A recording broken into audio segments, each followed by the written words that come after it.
মানে ভারতের বর্তমান সরকার ডক্টর মোহাম্মদ ইউনূসের এই সরকারের উপর কি পরিমাণ বিরক্ত, খালি কূটনৈতিক ভাষার কারণে এরা প্রকাশ করতে পারে না।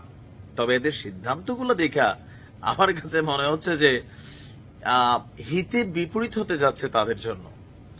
তবে পেস্টা লাগাইছে যৌক্তিক একটা কথা বললেন ডক্টর মোহাম্মদ ইউনূস। বিমস্টেকে গিয়ে তিনি বলে ফেলছিলেন যে ভাই দেখো, এই যে সেভেন সিস্টার্স নামক রাজ্যগুলো আছে, তো এই রাজ্যগুলোর সমুদ্র পথে যাবার কোনো রাস্তা নেই। তো যাওয়ার জন্য একমাত্র বাংলাদেশ নির্ভর হয়ে তাদেরকে সমুদ্রে নামতে হয়। এই অঞ্চলের সমুদ্রের অভিভাবক আমরা বাংলাদেশ, আমরা বলতে বাংলাদেশ। এই কথায় ভাই, এই পরিণতি কোথায় যাইয়া ভুগতেছে, যেটার রেজাল্ট ভুগবে ভারতের জনগণ। তবে বাংলাদেশ প্রথম ধাপে কিছুটা ভোগা শুরু হচ্ছে। বাৎসরিক 2000 কোটি টাকা আমরা লসে পড়ছি, কারণ ভারত বাংলাদেশের যে ট্রান্সশিপমেন্ট চুক্তি ছিল সেটা বাতিল করেছে। এবার ভারত তো মাথায় নিশ্চয়ই কোনো কিছু ঘুরাচ্ছে, হঠাৎ করেই আরেক সিদ্ধান্ত। বাংলাদেশে রেলওয়ে সংযোগ প্রকল্পে প্রায় 5000 কোটি রুপির অর্থায়ন এবং নির্মাণ কাজ স্থগিত করে দিয়েছে ভারত। বাংলাদেশেরও ক্ষতি হবে এতে। শ্রমিকদের নিরাপত্তা এবং রাজনৈতিক অস্থিতিশীলতার কারণ দেখিয়ে এই সিদ্ধান্ত নেওয়া হয়েছে বলে জানিয়েছে ভারতের প্রথম সারির সংবাদ মাধ্যম দ্য হিন্দু। এতে 3টি চলমান প্রকল্পের কাজ এবং 5টি আলাদা জায়গায় জরিপের কাজ বন্ধ হয়ে গেছে। সংশ্লিষ্ট কয়েকটি সূত্র বলছে এর মাধ্যমে বাংলাদেশের রেলপথের মাধ্যমে ভারতের মূল ভূখণ্ডের সঙ্গে তাদের উত্তর পূর্বাঞ্চলীয় যে রাজ্যগুলো আছে সেভেন সিস্টার্স যুক্ত করার জন্য আপনার যেই পরিকল্পনা ছিল সেই পরিকল্পনায় বিঘ্ন ঘটেছে। বাংলাদেশে নিজেদের রেল নেটওয়ার্ক তৈরির বদলে এখন নয়াদিল্লি এই অর্থ দিয়ে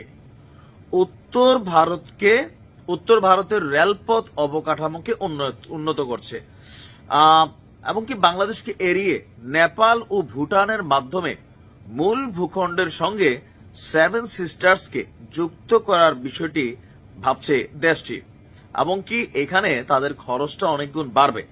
একটি সূত্র বলছে যে আপনার নেপাল এবং ভুটানের মাধ্যমে 3 থেকে 4000 কোটি রুপির সংযোগ প্রকল্পের বিষয়ে চিন্তা ভাবনা করছে, কাটসাট করে এটা অল্পতে কিভাবে করা যায়। তবে এতে বাংলাদেশ কিছুটা বিপাকে পড়বে, কিছুটা, সম্পূর্ণ না, কারণ ভারত এই কাজটা করতেছিল তাদের লাভের জন্য। বাংলাদেশ হয়তো এখানে নিজস্ব কিছু বেনিফিট পাইতো, তা আমাদের অর্থনীতি শক্তিশালী হলে আমরাও এটা করতে পারি। কিন্তু এখানে শত্রুতা মেন্টালিটির একটা বড় ধরনের জায়গা তৈরি হচ্ছে। হিন্দু বলছে স্থগিত করা এই প্রকল্পগুলো ভারতের স্থলবেষ্টিত উত্তর পূর্বাঞ্চলীয় রাজ্যগুলোকে বাংলাদেশের মাধ্যমে যুক্ত করার জন্য খুবই গুরুত্বপূর্ণ ছিল। এই প্রকল্পের পরিকল্পনা ছিল সৌরু শিলিগুড়ি করিডোরের মানে চিকেন নেকের করিডোরের উপর থেকে নির্ভরশীলতা কমানো, যেটি ভারতের মূল ভূখণ্ড থেকে উত্তর পূর্বাঞ্চলীয় রাজ্যগুলোকে যুক্ত করার একমাত্র পথ। তো নাম প্রকাশে ভারতীয় একজন কর্মকর্তা বলছেন, নাম প্রকাশে অনিচ্ছুক, যে এই মুহূর্তে বাংলাদেশে কোনো নির্মাণ বা অন্য উপকরণ আমরা পাঠাতে পারছি না। প্রতিবেশী দেশের সঙ্গে রুটের অর্থায়ন বন্ধ আছে। প্রথমে বাংলাদেশে রাজনৈতিক স্থিতিশীলতা প্রয়োজন, তবে পরিকল্পনা অনুযায়ী ভারতের অংশের যে প্রকল্পটার সেটার কাজ চলমান রয়েছে।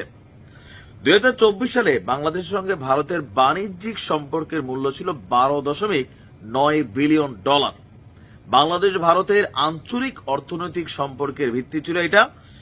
এছাড়া দক্ষিণ এশিয়ায় ঢাকা নয়াদিল্লির সবচেয়ে বড় বাণিজ্যিক অংশীদার হিসাবেই এতদিন ছিল। এখন 3টি প্রকল্পের মধ্যে একটা হচ্ছে Akhaura Agartala cross border rail সংযোগ, খুলাবুড়া শাহবাজপুর রেল লাইন, খুলনা মোংলা বন্দর রেল লাইন এবং ঢাকা টঙ্গী জয়দেবপুর রেল লাইন সম্প্রসারণ প্রকল্প। এখানেও ভারত তাদের নিজস্ব স্বার্থে আপনার 400 কোটি রুপি সহায়তা করার কথা ছিল। আর মোটামুটি বাংলাদেশের দিক থেকে একটু পজিটিভ সাইড বেনিফিট পাইতো। এরকম সিদ্ধান্তে দুই দেশেরই ক্ষতি। এখন আমরা যদি বলি কথার কথা যে না ভারতের বাদ দিয়ে একবার, এটাও আবার আপনি পারবেন না। আপনি দেখেন যে আমদানি রপ্তানি বন্ধ আছে। আমরা মুখে মুখে যে যা বলতেছি, দুই দেশের মধ্যে আমদানি রপ্তানি বাড়ছে, কমে নাই। রাজনৈতিক লেভেলে নানান বক্তব্য আছে, জনগণকে খুশি করার জন্য নানান বক্তব্য আছে, তলে তলে অনেক কিছুই ঘটছে। এখন এই সিদ্ধান্তটা ভারতের অবশ্যই গরম মাথার সিদ্ধান্ত, নাম্বার 1। নাম্বার 2, একটা রাজনৈতিক সরকারের জন্য তারা কিন্তু একটা চাপ প্রয়োগ করা, যে দেখো এরকম মেগা মেগা প্রকল্পগুলো যেগুলোতে বাংলাদেশেরও বেনিফিট আছে বন্ধ হয়ে যাচ্ছে, এই ইউনূস সরকার থাকলে তো ভাই হবে না, তাড়াতাড়ি নির্বাচন দরকার, এটাও হইতে পারে।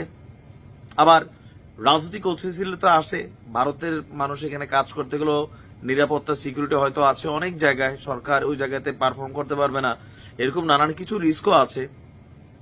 দেখা যাক আসলে এগুলার ফাইনাল রেজাল্টটা কি হয়। ভালো থাকো।